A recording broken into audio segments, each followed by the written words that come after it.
وصلواته وسلامه على رسول الله صلى الله عليه وسلم وعلى آله الطيبين الطاهرين وصحابته ومن تبعهم بإحسان إلى يوم الدين. الحمد لله على النعمة الإسلام وكفى بها نعمة. Allah subhanahu wa ta'ala, as was mentioned earlier, for a wisdom has brought a lot of Muslims to the West. And the topic that I was given was to talk about the role of Muslims in the West. And I want to just take a little historical excursion and make it as quick as possible because I've given a limited amount of time to talk about a subject that is rather extensive. If we look at the history of the West has two dominant influences. And before it was called the Judeo-Christian culture, which is actually a name that was given not that long ago, it was called the Greco-Roman culture. And it's important to understand a people. You have to understand where they came from, what the backgrounds of those people are, what their philosophies are, and these type of things. So it's important in understanding the Western people is to understand where they came from. The Greco-Roman civilization are two distinct civilizations, the Greek and the Roman. And I don't want to go into the Greek, but I have more emphasis a little bit on the Roman. And it's interesting that in the Arabic language, the word Ar-Rom, which is used in Surah Ar-Rom, is a word that generally has been given the meaning of the Europeans. When the Arabs say Ar-Romi, they mean a European, somebody from Europe. Does not specifically mean the Greeks, nor does it specifically mean the Italians, who were called Romans based on their capital being in the city of Rome. They're a very fascinating people, the Romans. They had a distinct quality in that they were a rather tolerant colonizer. And tyrants can be tolerant. They're not always butchers, they're not always slaughterers. But the Romans would go and they would colonize people, and what they would do, instead of opposing those people, instead of subduing and subjugating them in a humiliating way, they would often honor their religion, honor their gods. This is something they did to the Jews, unlike the Greeks, who were traditionally known to be rather what's termed now quote-unquote anti-Semitic. The Romans, on the contrary, actually honored many of the Jewish people. They gave them titles. They would allow them to become Roman citizens. This created a faction within the Jewish people themselves. There were Jewish people that were very anti-Roman, and there were other Jewish groups within the communities that were pro-Roman. And you can see this debate and these tensions being worked out in the gospel narrations that exist to this day. And this was something that was happening at that time and continued to happen for quite some time, until the Romans eventually adopted, or rather redacted, the religion of the Nazarenes, of the Nasara, according to the Quran, which is Christianity. But again, they redacted it and changed it. This change took place based on the fact that the Christians who were dispersed from Judea, from Galilee and these areas, and literally spread out in what was then known as the Roman Empire. And they lived amongst the Romans, and for 3 centuries there was a great deal of persecution. And despite the fact that they were persecuted, they maintained their religion, which was very impressive. Because of the fact that they were being persecuted, they maintained their religion. After a very short period of time, though, there begins to be a change, and the change has very specific sociological and historical reasons. The Romans began to adopt the religion of the Christians. There were massive alterations that were done, but this is something beside the fact. The fact is that they began to adopt a religion of a Semitic people, because the first Christians were Semitic, a religion of a Semitic people that was completely alien to them, and they not only did they not previously adopt that religion with rare exception, but they looked down on those people as being inferior to them. The Romans were an extremely arrogant people. They considered these people inferior to them. So it's a fascinating historical fact that these people who saw a people as less than them began to adopt their religion. The dominant reason that's given is the deep social discordance that existed in the Roman Empire at that time. These people had literally gone from their civilization to a state of gross barbarity. They were having orgies. Their sexual promiscuity was beyond belief. They were literally killing people. They were watching people die as a sport, as an enjoyment. And I would liken this to the violent films and these things. Well, although it is fantasy up to a point, nonetheless, these people have actually come to enjoy watching very grossly violent films. This is a modern phenomenon, but it has its precedent in this Roman sickness of enjoying watching blood sport. So this is something that the modern Romans have again started to do. They enjoy seeing the spilling of blood, and they actually get excited through this. They also enjoy watching orgies. They enjoy watching pornography. In last year became a greater money winner than what they call dominant media, which from an Islamic point of view is still pornographic. The quote-unquote dominant media, which has now been overstripped by the pornographic industry.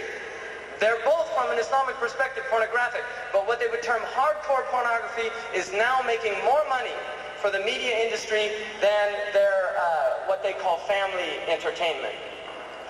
This is very significant for the Muslims. These people have entered into a state of decay, a social decay, an ethical, spiritual, and moral decay that is unprecedented in recent history, but yet we can see its analogies in the Roman period. And this is the point at which Christianity became to be adopted, because it was literally a movement that called to a deep spirituality. The Christians, despite the fact that their aqidah, as we would look at it today, their creed, their charisma was grossly distorted, nonetheless, they had a very high ethical standard, and they had a social morality that was deeply impressive to people that were recognizing that their societies were in crisis. And this is important for the Muslims to remember this, because already there is happening within these cultures movements to counter-oppose this massive disintegration of their societies, because they recognize and they know that literally the cries of their death cries are taking place now. They know that if they continue on the path that they are on, that their societies will completely disintegrate within a very short period, and we are witnessing this in our lifetime. So where does this place the Muslims? The Muslims, unfortunately, are an ummah, and I don't want to go into the constant, we have this constant, is almost a sadistic tendency to repeat how pathetic we've become, the pathetic conditions, despite the fact that our situation is unbelievable and it's unprecedented historically. Nonetheless, the Muslim peoples, as a peoples, are the only peoples that still have certain things intact within their societies. The Muslim family is the only family, with the exception of very small Aboriginal communities and rural communities in different countries, the Muslim family is the only family that is maintaining a semblance of integrity in the entire world. Not simply the Western Hemisphere, but in the rest of the world. The family is disintegrating before our eyes, and the family is the essence of any social society. No society can endure without the essential element of family being maintained, the integrity of the family maintained. And this is why the Sharia of Islam, the foundational element of Sharia, is the preservation of the family, to preserve the family, to allow for a fitra nature, not only to be nurtured within the family, but to be preserved for the next generation.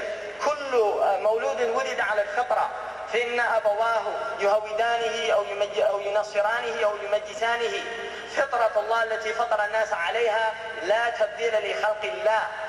This is what the Prophet ﷺ recited after he gave this hadith, that every child is born on fitrah, and we should never forget this. This includes the children of the English, the children of the French, the children of the Americans, every kullu mawludin wulida ala al-fitrah. The fitrah is the inherent internal nature of the human being, which is to be in a natural inclination towards submission and towards the recognition of a cause behind every event. And the ultimate cause behind the event of creation is that Allah subhanahu wa ta'ala willed it into existence. Every child recognizes that there is a reason, and this is why the dominant question of children is why. Why is this so? Why is this that? Why is it this color? Why did that happen? A child wants to know why, and the ultimate why is, why are we here? Why are we here? Why have we been placed on the earth? Allah subhanahu wa ta'ala gives us reasons in the Quran. The first and primary reason, مَا خَلَقْتُ الْجِنَّ وَالْإِنسَ إِلَّا لِيَعْبُدُونَ. Allah has only created the jinn, the sprite world, and the human world except to worship Allah. Ibn Abbas radiallahu anhu said, to know Allah, for knowledge of Allah subhanahu wa ta'ala. The second purpose, Allah subhanahu wa ta'ala, هُوَ الَّذِي خَلَقَ الْمَوْتَ وَالْحَيَاةَ لِيَبْلُوَكُمْ أَيُّكُمْ أَحْسَنُ عَمَلًا. He is the one who created you in order to test you. لِيَبْلُوَكُمْ. Al-lam here is what they call ta'leel, is to indicate that this is a purpose for our creation, is to test and to try us. And Allah subhanahu wa ta'ala says in the Quran that He tries us with بِالشَّرِّ وَبِالْخَيْرِ, with good and with evil and with good. We are tested in both ways. Fitna, as a fitna, both ways are tested. So the human being is tested with affliction of both good and both evil, and we need to understand this as Muslims. Our adab, according to the Prophet ﷺ, he said, جُعِلَ عَذَابُ أُمَّتِي فِي دُنْيَاهَا. The adab of our ummah is in this world. So we should not be constantly horrified at the condition of the Muslim. This is a reflection of our own internal states. Allah is purifying this ummah. In reality, عَسَى تَكْرَهُ شَيْئًا وَهُوَ خَيْرٌ لَكُمْ. The tribulations of the Muslims are a blessing from Allah subhanahu wa ta'ala, in that our purification is in this world and not in the next world. Alhamdulillah. Because the adab of dunya khaliduna fiha abada. The people of the next world, they will be eternally in a punishment. So the punishment of 10, 20, 30, 40, 50 years is nothing in comparison to this. And this is clear in Ibn Hajar al-Asqalani, the great Imam of Egypt, when he was on his horse and one Jewish man stopped him and he said, Ya Imam, هل أنتم الذين تقولون أن نبيكم صلى الله عليه وسلم قال الدنيا سجن المؤمن وجنة الكافر. And this Jewish man was a zayyat, he was an oil keeper. And his robe was messed up, and he was a poor man. And Ibn Hajar said, we say that our Prophet ﷺ said, the dunya is the prison of the mu'min, and the Jannah, the paradise of the kafir. And the Jewish man looked at this imam in his beautiful robes on his horse with the izzah of the Muslims. وَالْعِزَّةُ لِلَّهِ وَلِرَسُولِهِ وَلِلْمُؤْمِنِينَ. This man had the izzah of the Muslims, and the Jewish man said, what type of prison are you in, and what type of paradise am I in? Ibn Hajar, with the ilham of Allah subhanahu wa ta'ala, طَأْطَأَ رَأْسَهُ. He lowered his head and then he raised it, looked to the sky and then looked at this man and he said, Wallahi, لما أتأمل ما أعد الله لي لإسلامي وإحساني من نعيم إنني لأرى أنني في السجن في هذه الدنيا ولما أتفكر فيما أعد لك من العذاب بكفرك وبعدك عن الله سبحانه وتعالى وإنكارك لرسوله إنك لفي الجنة في هذه الدنيا. He said, when I think about the thing that Allah has promised me in the akhirah and I compare it to what I'm in this world, I can only come to the conclusion that this world is a prison. And when I think of the punishment that Allah has prepared for you in the next world because of your rejection of Allah and His Messenger and your obstinance, I can only come to the conclusion that you are in paradise now compared to what awaits you. This is the understanding of the Muslims, the relative reality of existence, that things are relative and we have to have the big perspective. This is the gift of Islam, this is the gift of the one that recites the Quran and reflects on its meaning, is recognizing these things. And so we have to understand the relative state of our condition. The tribulation that the Muslims are in, إِذَا اللَّهَ أَرَادَ لِعَبْدًا خَيْرًا عَجَّلَ لَهُ عُقُوبَةَ ذَنْبِهِ فِي دُنْيَاهُ. This is a hadith that the Prophet ﷺ said, if Allah wants good for His slave, then He will punish him for his wrong action in this world and not in the next world. So we should see all of this as purification. When the Quran sends down the great message of when we were afflicted with a musibah, قَدْ أَصَبْتُمْ مِثْلَيْهَا قُلْتُمْ أَنَّ هَذَا قُلْ هُوَ مِنْ عِنْدِ أَنفُسِكُمْ. When an affliction, a calamity afflicted you, and you had already afflicted them with the likes of it and twice, you said, where's this affliction coming from? The Prophet is commanded to say to all of us, every single moment until the end of time, قُلْ هُوَ مِنْ عِنْدِ أَنفُسِكُمْ. This affliction is from your own self. And so we have to recognize who we are and why we're in the condition we're in, and we should say, Alhamdulillah wa shukrulillah ala kulli hal. Alhamdulillah wa shukrulillah ala kulli hal. كَفَى بِالْإِسْلَامِ نِعْمَةً. This blessing of Islam is a ni'mah. Now where is this in relation to all of where we are in the Muslim world? In the West, we have a position here. We are literally ambassadors of Islam. And we have betrayed the trust that the Prophet ﷺ gave to us. We have betrayed this trust. When you see the Muslims, the Yemenis who traveled all over the world building dhikr stores, literally dhikr stores everywhere, and inviting people to drink from the fresh drink of Tawheed. And these now we see, in my city where I live, 80% of the liquor stores are owned by Arab Muslims. 80% of the liquor stores, and they are in black communities amongst the poor and the oppressed. And these are the same people. These These are the grandchildren of those people that spread the light of Islam. So we have to ask ourselves, what are we doing here? When a brother, an African-American imam in the city of East Palo Alto that has the highest murder rate in the United States per capita, when he wanted to make because of alcohol is the #1 cause of murder in the United States, al-Khaba'ith. When he wanted to make protests against the liquor stores, there were Muslims in that mosque that opposed him because their friends that they ate with owned those liquor stores. This is the state, you see. Now we have to ask ourselves, what are we doing here? What are we doing here? We have to ask ourselves this question. And I don't have time to explain it, so I'm just going to quickly say just a few things then. The first thing is that we should get out of this state of ghurur. We should get out of this state of delusion. Ghurur. لَا يَغُرَّنَّكَ بِاللَّهِ الْغَرُورِ. Don't be deluded by the deluder.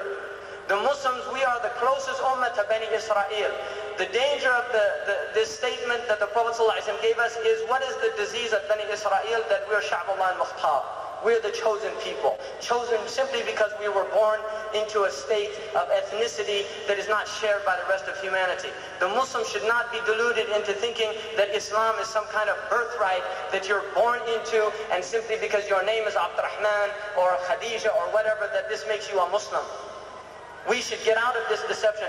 When Umar ibn al-Khattab radiallahu anhu sent Sa'ad ibn Abi Waqqas to Qadisiyah, and this is one of the determining battles of the Muslims. When he sent him, he told him, Ya Sa'ad ibn Abi Waqqas, لا يغرنك أن يقال خال رسول الله فإن الله لا يمحو السيء بالسيء ولكنه يمحو السيء بالحسن وليس بين الله وبين أحد نسب إلا بطاعته.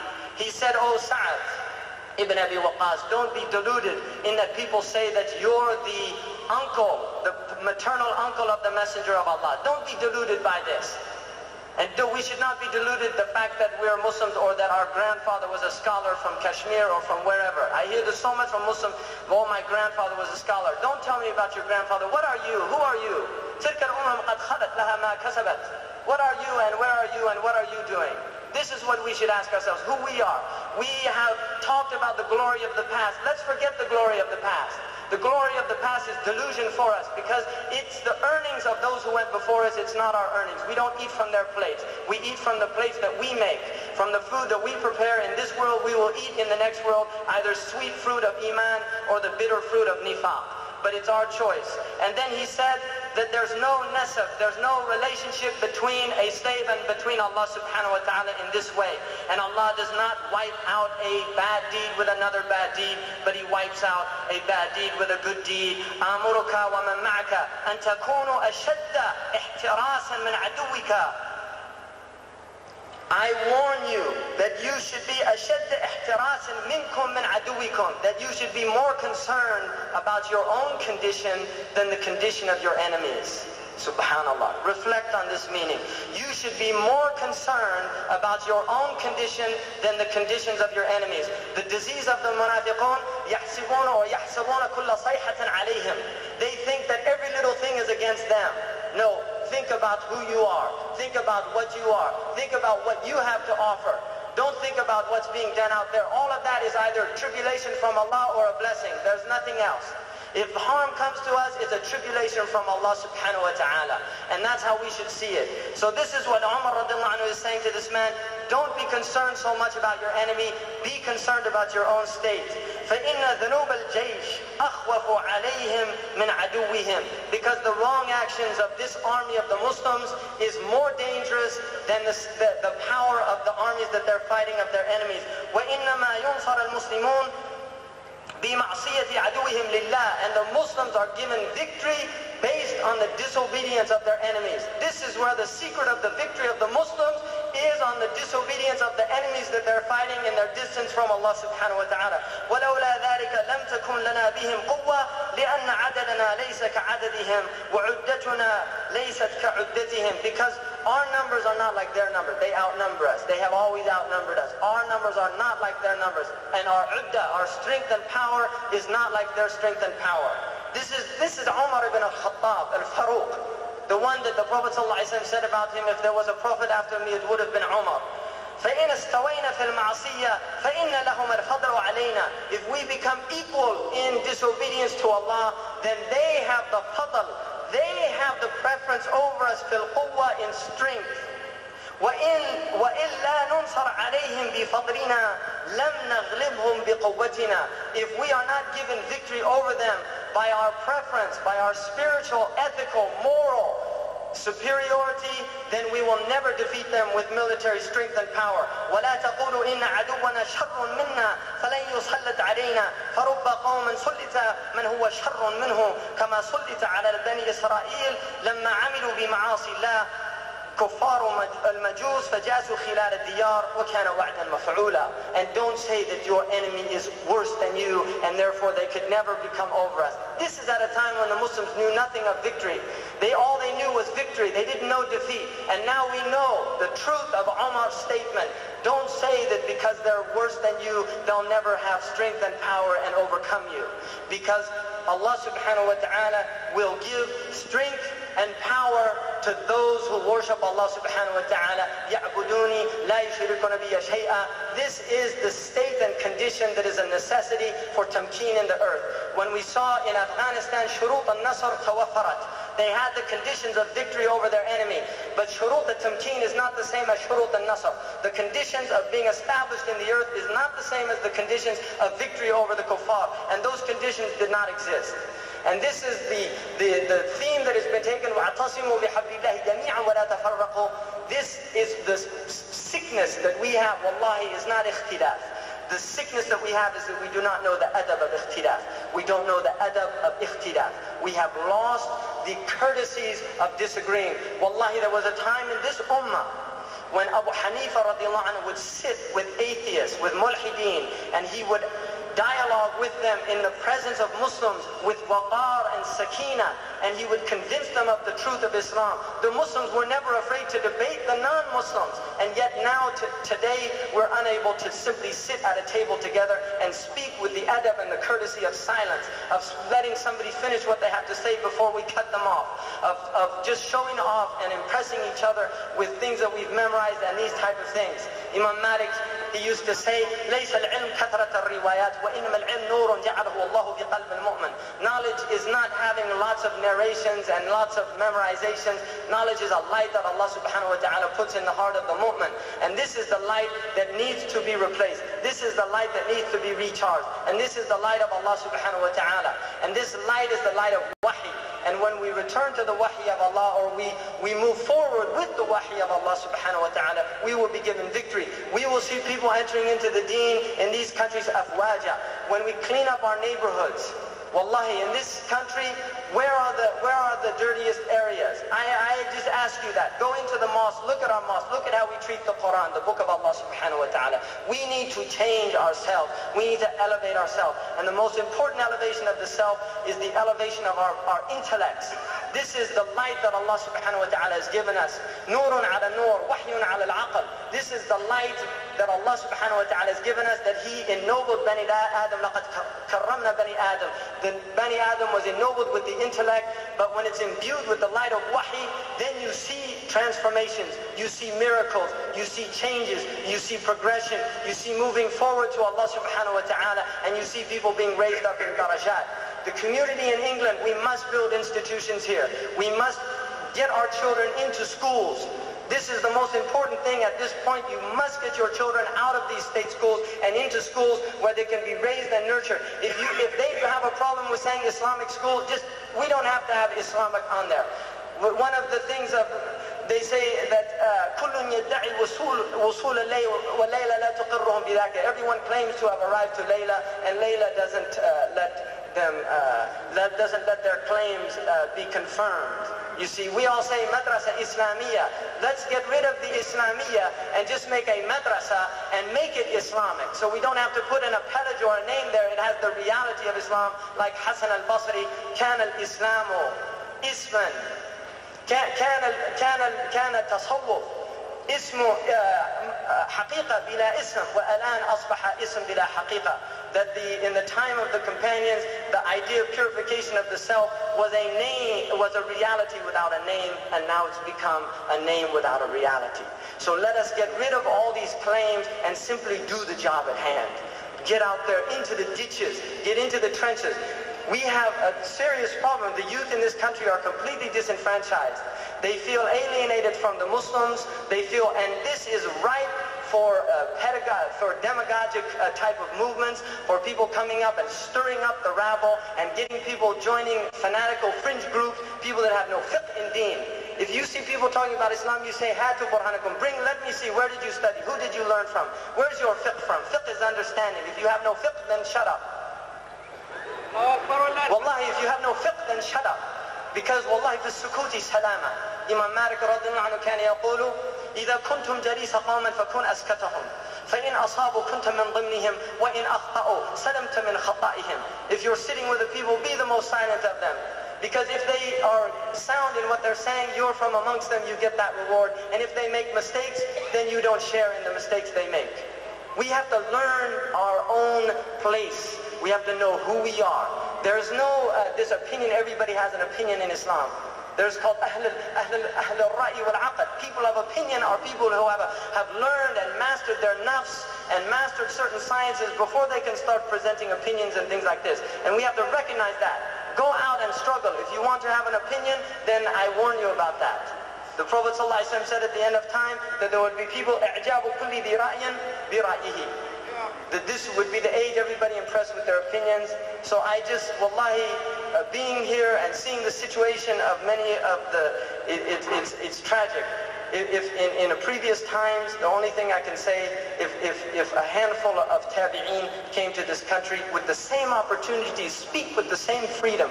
The only thing the Prophet ﷺ wanted in Mecca was the opportunity to speak to people without obstruction. This is the only thing that he wanted. And all of us have this opportunity in these countries. We have the abilities to speak to people without obstruction, and despite that, we are our own obstruction. We are the greatest barrier between Islam coming to these people. أقول قولي هذا واستغفر الله. And excuse me if I said anything that my intention was not to offend anybody. وجزاكم الله خير والسلام.